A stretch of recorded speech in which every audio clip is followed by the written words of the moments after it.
जय श्री कृष्णा। ओम नमो भगवते वासुदेवाय। देवउठनी एकादशी की आप सभी को हार्दिक शुभकामनाएं। श्री हरि विष्णु भगवान सालिग्राम, माता तुलसी, माता लक्ष्मी का आशीर्वाद आप पर और आपके परिवार पर सदैव बना रहे।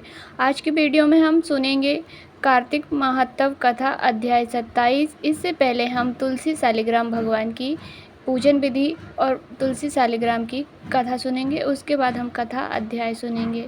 आइए वीडियो शुरुआत करते हैं। आज देवउठनी एकादशी है। आज तुलसी और सालिग्राम का विवाह हुआ है। तो आज से लेकर पूर्णिमा तक आप कभी भी तुलसी विवाह अपने घर में कर सकते हैं। तुलसी माता को एक लाल चुनरी अवश्य उड़ाएं। सुहाग की सामग्री भी तुलसी महारानी को अर्पित की जाती है। कार्तिक के तुलसी विवाह और सालिग्राम विवाह।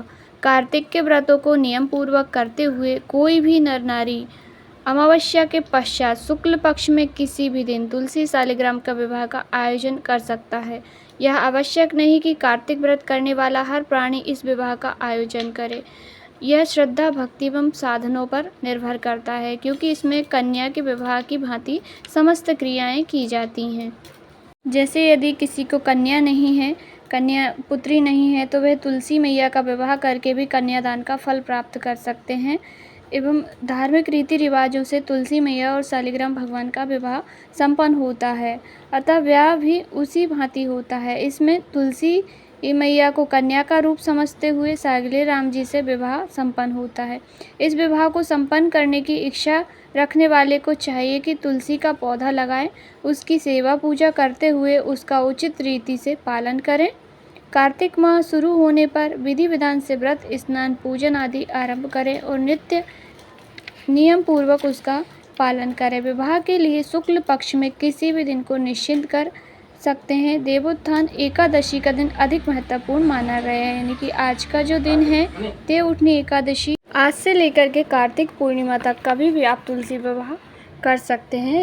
विवाह के निमित्त वर पक्ष के रूप में किसी सद्गुणी ब्राह्मण को चुनकर वरण किया जाता है और उसे टीके का सभी आवश्यक सामान दिया जाता है। वर पक्ष वाला ब्राह्मण भी तुलसी जी की गोद भरने की रस्म करता है। इसके पश्चात जिस तरह लग्न, हरिद्रा लेपन, तेल और विवाह की अन्य सभी रस्मों को ऐसे ही किया जाता है जैसे साधारण किसी वर कन्या के विवाह के लिए रस्में की जाती है। कन्या पक्ष तुलसी जी को वस्त्र आभूषण से सजाकर उसके फेरे कराता है। वर पक्ष के लोगों को भोजन आदि कराया जाता है और तुलसी को दहेज के सामान के साथ विदा किया जाता है। विवाह के पश्चात पग फेरने की रस्म भी होती है। इस प्रकार विवाह कार्य को संपन्न करके अक्षय कोटि पुण्य के मार्ग में भागी बनकर अश्वमेघों के फल बराबर पुण्य पा जाते हैं, ऐसा कहा जाता है। आज हमने सुना तुलसी विवाह। यदि आप तुलसी विवाह साधारण तरीके से करना चाहते हैं तो साधारण तरीके से अपने घर में लगे तुलसी के पौधे को सजाकर सालिग्राम की जो शिला रूप में सालिग्राम भगवान होते हैं उन्हें तिलक करके साधारण तरीके से तुलसी महारानी को सजाकर भी कर सकते हैं, या ब्राह्मण जन को बुलाकर भी आप विधि विधान से विवाह करा सकते हैं। अब हम सुनेंगे कार्तिक महत्व कथा अध्याय 27। श्री सूत जी ने कहा, हे ऋषियों, श्री कृष्ण अपनी प्रिय सत्यभामा को इतनी कथा सुनाकर संध्या वंदन करने के लिए चले गए। यह कार्तिक महत्व मैंने जो उनके द्वारा कहा गया आपको सुनाया है। श्री विष्णु भगवान को प्रसन्न करने वाला तथा भक्ति एवं मुक्ति दोनों को ही प्रदान करने वाला है। जागरण, प्रातः स्नान, तुलसी सेवन, उद्यापन और दीपदान ये कार्तिक माह के 5 व्रत हैं। इनको करने वाला मनुष्य जीवन में सब बाधाओं से दूर रहता है। ऋषि ने पूछा, आपने श्री विष्णु भगवान को प्रसन्न करने वाला, उत्तम फल देने वाला जो कार्तिक मास का व्रत का इतिहास सहित सुनाया, जिसे सुनकर हमें अति आनंद हुआ। आपने बताया कि यह व्रत दुखों और पापों को दूर करने वाला है। मोक्ष और काम भोग की इच्छा रखने वाले इसे अवश्य करेंगे। अब आप बताइए कि यह व्रत करने वाला किसी संकट में पड़ जाए, ऋण हो जाए या गहन वन में भटक जाए तो इस उत्तम शुभ फलदाता व्रत को कैसे संपन्न करे, क्योंकि ऐसा उत्तम व्रत कठिनाई से भी त्यागने योग्य नहीं है। सूत जी बोले, आपने ये भला प्रश्न किया है। इस व्रत का संकल्प लेकर वह मनुष्य श्री विष्णु भगवान अथवा शिव के मंदिर में जाकर अथवा इसके अभाव में किसी अन्य देव स्थान पर जाकर जागरण, भजन, कीर्तन किया करे। जो किसी कठिन वन में होए तो तुलसी वन अथवा पीपल के वृक्ष के नीचे ऐसा करे।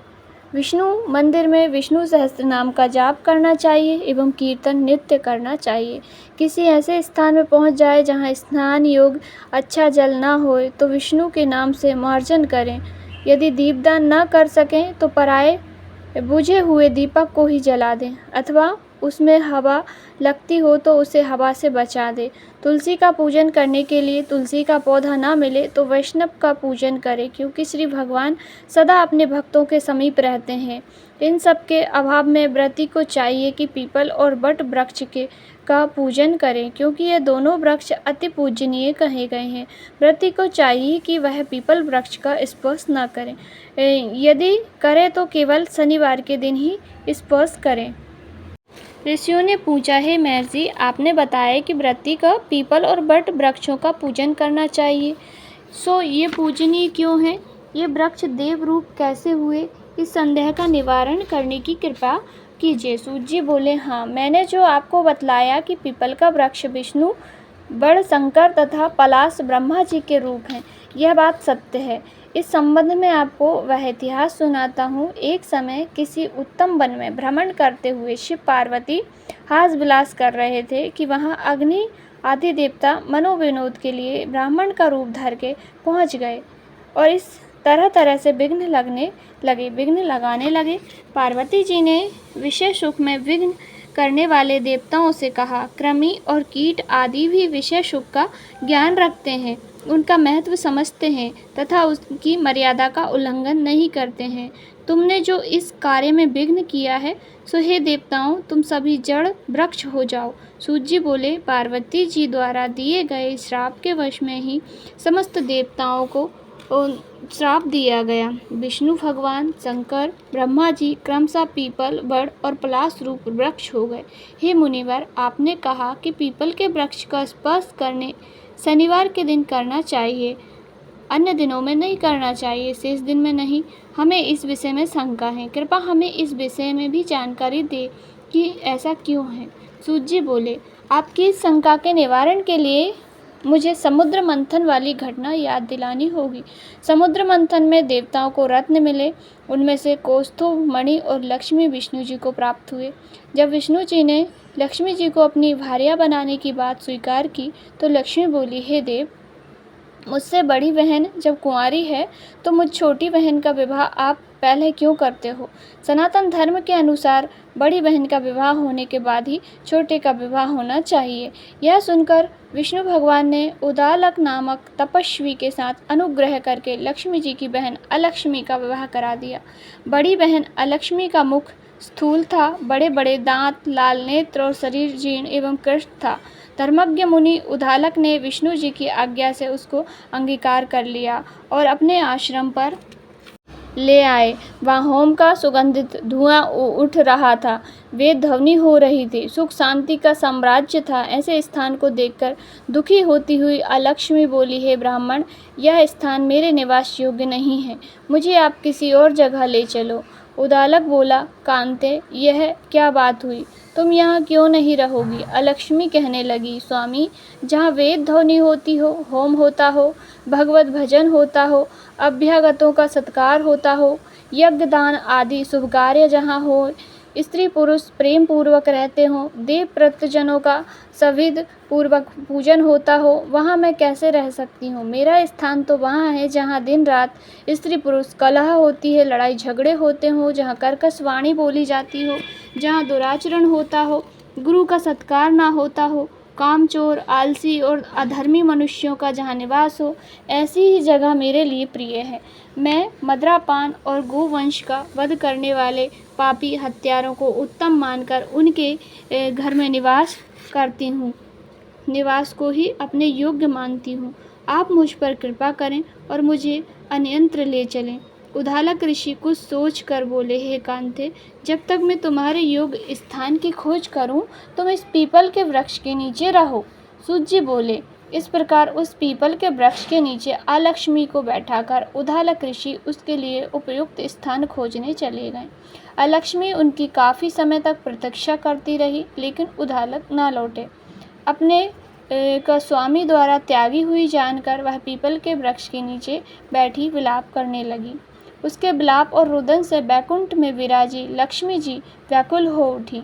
उसने विष्णु भगवान से निवेदन किया, हे दयालु, आपको यदि मैं प्यारी हूँ तो आप मेरी बड़ी बहन को, जो पति द्वारा त्यागी जाने से दुखी है, उसको जाकर धीरज दो, उसे समझाओ। तब भगवान विष्णु लक्ष्मी साथ पहुँचे।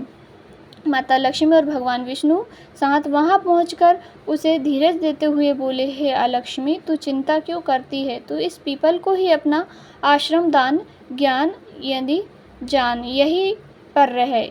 यह मेरे अंश से उत्पन्न है, मेरा ही रूप है और मैंने तुझे इस स्थान पर दिया है। यह स्थान मैंने तुझे दिया है। प्रति वर्ष कार्तिक पूर्णिमा को यहाँ पर तेरा पूजन होगा।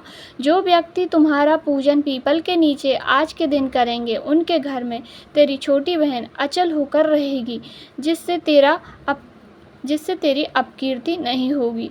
अब स्त्रियां द्वारा आज के दिन धूप दीप से तुम भी पूजित होंगी, और जो प्रति शनिवार के दिन पीपल का सूत लपेटकर तुम्हारा पूजन करेंगे, उनके मनोरथ सिद्ध होंगे। हाँ, रविवार के दिन जो तुम्हारा स्पर्श करेगा वह दरिद्रता को प्राप्त करेगा। ऐसा कह के विष्णु भगवान लक्ष्मी जी सहित चले गए। अलक्ष्मी बाहर रहने लगी। सूत जी बोले, मैंने श्री कृष्ण, सत्यभामा तथा नारद और पृथ्वी के मध्य संवाद को आप लोगों को सुनाया है। समस्त ऋषिगण अपनी जिज्ञासा को शांत करके आनंदित हो उठे। वे सब वहां से बद्रिकाश्रम दर्शन हेतु चले गए। इस पवित्र ज्ञान से परिपूर्ण कथा को जो भी मनुष्य पढ़े सुने, वह सभी पापों से दूर रहकर अपने जीवन काल को सुख में बनाए। आज की कथा हमने कथा अध्याय 27 पढ़ा। अब आगे की कथा हम कल पढ़ेंगे। अब हम करेंगे तुलसी मैया की आरती। सभी मिलकर बोलिए, तुलसी महारानी की जय। जय जय तुलसी माता, जय जय तुलसी माता, सब जन सुख की दाता हो तुम वरदाता।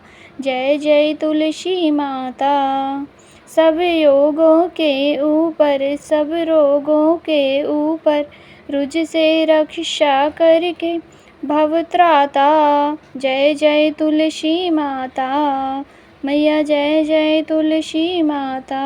बटु पुत्री है श्यामा, सूर्यवल्ली ग्रामा, मैया सूर्यवल्ली ग्रामा। विष्णु प्रिय जो तुमको सेवे, सो नर तर जाता।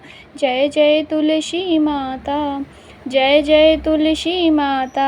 हरि के शीस विराजत, त्रिभुवन से वंदित, परिजनों की तारिणी तुम हो विख्याता। जय जय तुलसी माता मैया, जय तुलसी माता। लेकर जन्म विजन में आई दिव्य भवन में, मानग लोग तुम्ही से सुख संपत्ति पाता। जय जय तुलसी माता। हरि को तुम अति प्यारी, श्याम वर्ण सुकुमारी, ये प्रेम अजब है उनका, तुमसे कैसा नाता। मैया जय तुलसी माता, जय जय तुलसी माता, जय जय तुलसी माता। सभी प्रेम से बोली तुलसी महारानी की जय, शालिग्राम भगवान की जय। ओम नमो भगवते वासुदेवाय नमः।